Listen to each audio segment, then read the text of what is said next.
The good deals, the ones you're trying to get to, the easy ones to scrape off, are being taken before you can even get there. Because in the time it's taking you to cover the whole list, somebody who's more nimble and is doing this better, frankly, is going to hit all those people more to your one touch. So they're going to win that game.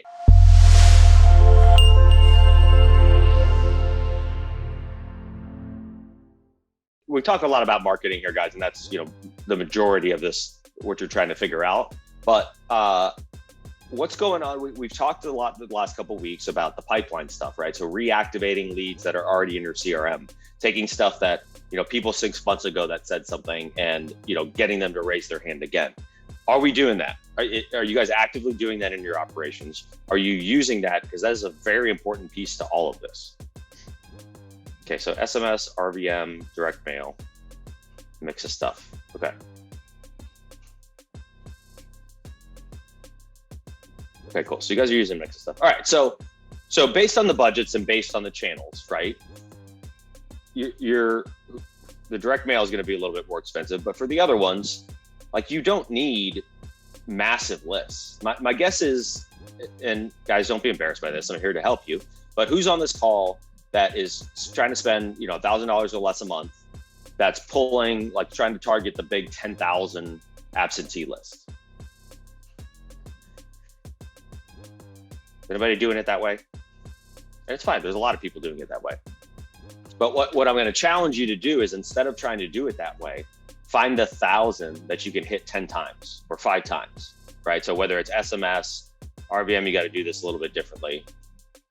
Yeah, so Jermaine's doing that a little bit differently now. So Jermaine's targeting in more than trying to go hit this wide list. Why? Because he can hit, if he only has 1,000 people he's trying to get in touch with versus the 10,000, he can hit that 1,000 much more effectively with much more frequency. So if you guys are pulling 10,000 contact lists and you're only spending about $1,000 a month across the board, how long does it take you to text everybody or RVM or direct mail everybody on that list?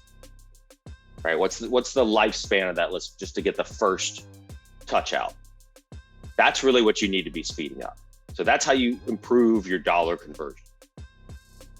Yeah, and definitely better results. Yes, because what you're going to do is you're going to go in deeper into the same contacts. This game is not about I touch them once and if they want to sell, they're going to tell me and then cool, I'll go from there. If that's the way you're approaching it, you're looking at it all wrong. It's constantly about hey, do you want to sell? Hey, do you want to sell? This is constant communication, constant conversation. As soon as they say yes once, now they come into your tighter environment, into your CRM, where now you can target and spend more time on a very small list, right? But if you're trying to hit this 10,000, here's what's happening. Let's say it takes you 6 weeks to hit the 10,000, right? Well, how many texts a week are you guys sending? Everybody on here, how many texts a week are you sending? Just do this math, right? So I'm pulling a list of 10,000 and I'm only sending 1,000 texts a week or whatever your numbers are. How many weeks does it take you to get through the list once? How many weeks does it take you to get through it 5 times? In that time span, if you're not pulling smaller lists and hitting them in rotation, what's happening is the good deals, the ones you're trying to get to, the easy ones to scrape off, are being taken before you can even get there. Because in the time it's taking you to cover the whole list, somebody who's more nimble and is doing this better, frankly, is going to hit all those people more to your one touch. So they're going to win that game. Does that make sense to you guys?